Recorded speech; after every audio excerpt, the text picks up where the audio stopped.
welcome back to American Agenda. I'm Allison Maloney along with Bob Sellers, husband of Ashli Babbitt, the woman fatally shot by a police officer during the Capitol riots in Washington, D.C., is still fighting to learn the name of the cop who killed her that day. Aaron Babbitt, her widower, believes someone in D.C. knows, and he's now gaining support from Republican lawmakers like our next guest, Florida Congressman Greg Steube. Sir, thank you so much for joining us today. What is the latest with this?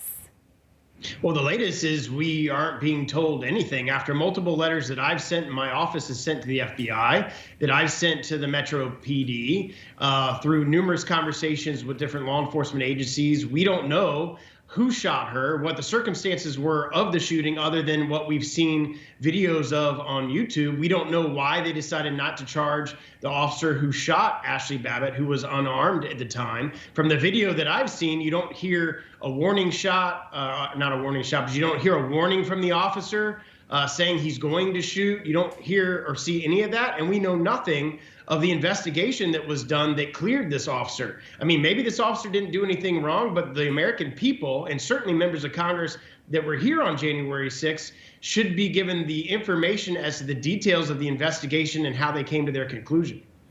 Do you worry at all that if the police officer is identified and there was an investigation into what happened, and he, I assume a he, I'm not sure, was acting properly, that could still put him in danger, in personal danger?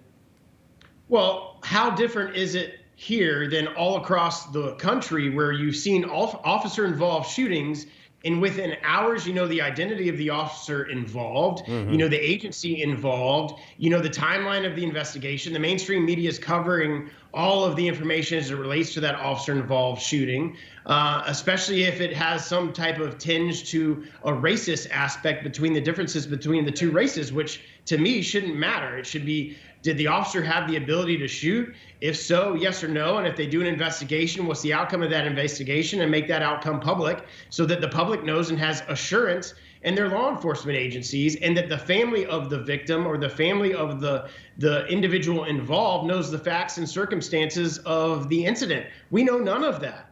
So yeah, everybody's going to be concerned when there's an officer-involved shooting, but I believe that certainly Congress should have the right to know the outcome of an investigation of a shooting that occurred right off the House floor in the United States Capitol, and we're not given any information from any of the agencies that were allegedly involved in the investigation.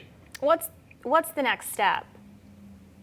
Well, my office is going to continue to ask and press the Metro PD. We recently, this past week, had an opportunity to question the FBI director, Director Wray. I specifically asked him if the FBI was involved in the investigation. He couldn't even really answer my question.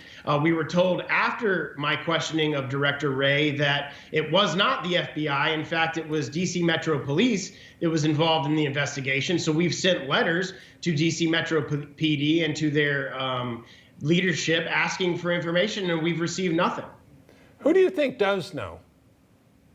Well, the good thing is the family of Ashli Babbitt, and her husband is filing a civil suit. So hopefully through the civil suit process, after they file that lawsuit and done discovery, they'll be able to get some of this facts and information. So but for that, but for the family of Ashli Babbitt filing a civil suit against the department to get this information and to have an investigation into what occurred and to have a civil lawsuit into what occurred, hopefully we as an American public and members of Congress will start to get some answers through the judicial process. But that shouldn't be how we get our information in a circumstance like this. I can't even imagine what her family is going through, and the fact is to not know who shot her. Have you spoken to her husband? Yeah, and why and who? Have you spoken to her family recently? I haven't spoken to her family, but think about we're sitting here where an individual who was unarmed, was shot and killed, steps from the floor of the House of Representatives, the People's House, in the capital of our country by a government law enforcement officer, and the American public, Congress, members of Congress know absolutely nothing of the circumstances and the details of that shooting. If this would have been the shooting of an Antifa or a BLM rioter somewhere else in our country, the mainstream media would be outraged outraged right now. You'd be hearing calls from Democratic leaders across this country to release the information and details of the shooting, to which haven't been done. And we're now going over 5 months from when the incident occurred. Yeah, no, you are spot on with that. Congressman Steube, thank you so much for joining us. Keep us updated, please. Thank you. Thank you. And coming up, if Kamala Harris won't go